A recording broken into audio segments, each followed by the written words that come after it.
Hi, my name is Mayori Carmel Holmes, and I'm the founder and artistic director of the BlackStar Film Festival. I'm a brand as a producer, so one of the questions that we had to ask ourselves was, where do we want to have the attention? What's the most important thing to focus upon? And for us, it was really about the work first. So our approach was, let's make the best movie that we can make. Let that work stay on its own, and then the halo effect of that will then follow Dee's work down the line, my work down the line, and so that's our approach. So I think you got to build your brand and building your craft, your product. It can it's a 1-2 punch. Well, I think it's detrimental when you focus on your brand. When the people come to the brand, there's nothing there. So it's basically branded around the fact that there are a number of fashion brands here in Philly. And I felt like fashion brands are very, they're shown very stoic. And like people just like wearing stuff like this and like swaying in the wind, and that doesn't happen. People don't wear clothes like that.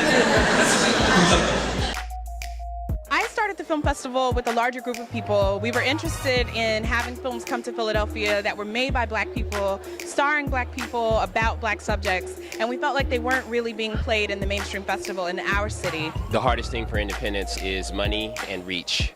So if you don't have to start over every single time, I think that's what it's about. So if you can have some success and then building that success, that's what branding is, and that's what we've done, and that's what's important, I think, is just continue to bring that crowd in that you brought in the last time, and they'll bring some more people with you. Everybody can get their shine on. Dude, this is your job. Your job is not to be up front.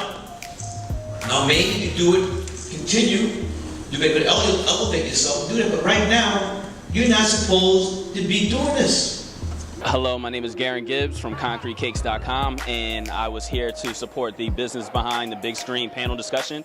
It was a very good discussion. I primarily, no lie, I came to see Spike Lee, and I wanted to get his take on the status of the independent film scene, and I wanted to kind of get a better understanding of how to make these films happen. It's about connecting with people and having something exciting content trumps everything else, even though everything else is also important. You got to have, that together too. But that's a lot of the reason that we're in the digital space, is because we can keep it under our belt and not completely go broke doing it. What would you recommend to somebody that's trying to break in? Because right now there really are no big gay producers that are out in America.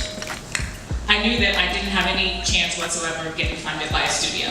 There's no studio that's going to make a film about 3 Black women having these quiet emotional lives, you know what I mean? And so I felt like for me, it was up to my community, you know what I mean? Like I had to go to the people who I felt like I was making this film for to say, please help me make it, you know what I mean? Please greenlight this film for me. The thing is, you're learning this as you're doing it. So there is not this great big, business plan you can kind of do beforehand, but you're definitely going to learn on the job, and I think what's behind independent producing is just that urge and that need to get your content out there, by any means necessary, however. Filmmaking is a very expensive art form, so you have to know somewhat, how much money do I have? How much money can I raise? I tell this to my students all the time when they're thinking about doing their thesis films. They're writing these 120-page scripts and have no idea how they're going to finance it. Now, maybe a different approach is, I know I could get, if I use my loan, that's $20,000. Well, start off writing a script that you can make for that amount. The BlackStar Film Festival is different from other festivals. I mean, for one, it focuses on global Black identity. So we're looking at African Americans, Caribbean folks, African Europeans, and bringing them all into the same space. We also have a big focus on independence. So we're really focused on independent Black filmmakers and looking at the work from a global perspective. I think it's normally, something that you want to do, and you have an inspiration, and you should really know your idea and understand, okay, well, how's someone going to see this idea? It may be something that doesn't need to be distributed. It may be something that doesn't need to be on a major platform. Maybe something that can be done on YouTube, but just have some sort of plan, because sometimes you get into this and you figure it out as you go along, and sometimes you get into it and you don't understand how to get out of it. There were people that knew me more as the guy with Michael Jordan commercial than I was a filmmaker. I was making these films, so it was really just an accident, to be honest. And I just had to capitalize on it.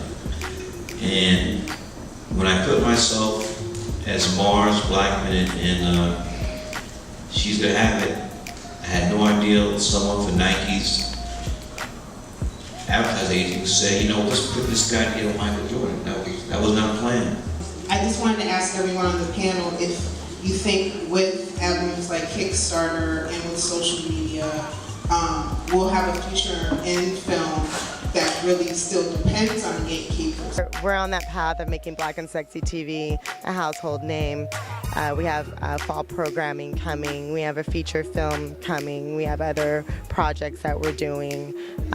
Right now, we are throwing our weight behind Spike Lee's Kickstarter right now because we see the importance of it for the entire community. So that's going on as well. So, you know, we're throwing our time and our resources behind that too. And it really was Kickstarter.com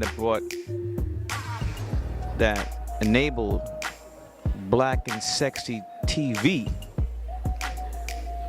to hook up with 40 Acres and a Mule. And so that's going to be watched. People are going to see that's going to be a landmark when you see the union of these two brands. And as Numa just said, go to Kickstarter.com, look for the Spike Lee page. We gotta make our goal. Contribute. Sound like you got an exclusive just now. He touched on being a gatekeeper, something that I feel as though is very important, because as African Americans, in order for our images to be seen the way we want them to be seen, we have to be in these rooms. We have to be able to control the financing. We have to be able to control the distribution. So until that happens, it's an uphill fight. The ones that I'm most excited about, Creston Bridge, which was last night, was our opening night film, was really wonderful. Also looking forward to seeing Mother of George on Sunday, our closing night film. Looking forward to seeing Tay. And then also we have a wonderful film called Things Never Said, starring Omari Hardwick and Dorian Missick. And it's a really, really great film. All of these films are very different, and they show a diversity of Black life, which really encapsulates what we're trying to do here. I hope that attendees received at this panel best practices to make their own work and see that it is possible to make independent work. I think often we feel like we have to have permission. We have to have a lot of money. I mean, filmmaking costs money. I don't want to diminish that fact. But it is possible to think outside the box and be creative and do it yourself. And I hope that people got some really good advice from the folks that we had on the panel, because they were all really wonderful examples.